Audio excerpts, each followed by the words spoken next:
Oil price বাড়লেই কি market crash? Middle eastern tension কি নিফটিকে নামিয়ে দেবে? নিফটির রেজিস্ট্যান্স এবং সাপোর্ট লেভেল জানতে ভিডিওটি দেখতে থাকুন।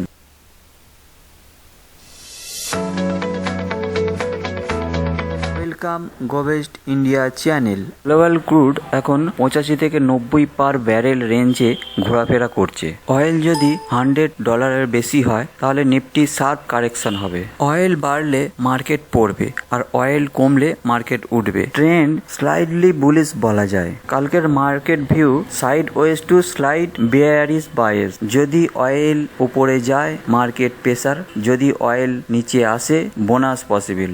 এক কথায় বলতে গেলে অয়েল হচ্ছে মার্কেট প্রেসার ক্রিয়েট করতে পারে।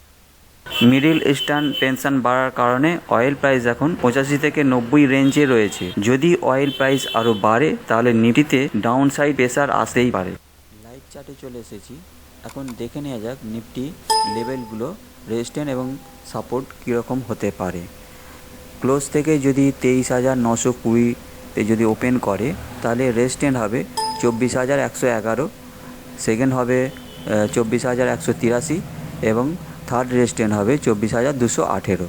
এবার যদি উপর দিকে যদি না ওপেন করে, যদি নিচের দিকে ওপেন করে অর্থাৎ 23,800-র কাছাকাছি যদি ওপেন করে তাহলে নিচে একটা সাপোর্ট আসবে 23,745 এবং বাকিটা রেজিস্ট্যান্স যেমন আছে এরকম যেতে পারে যতক্ষণ না 23,907 ভাঙলে তবে রেজিস্ট্যান্সগুলো কভার করবে। এবার দেখে নেওয়া যাক ব্রেকডাউন একটা জায়গা আছে 23,555।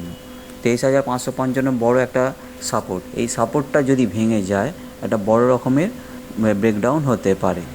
23,265 এবং 23,162 যদি ব্রেকডাউন 23,555 হয়। এটা কালকের জন্য অর্থাৎ 15 এপ্রিলের জন্য।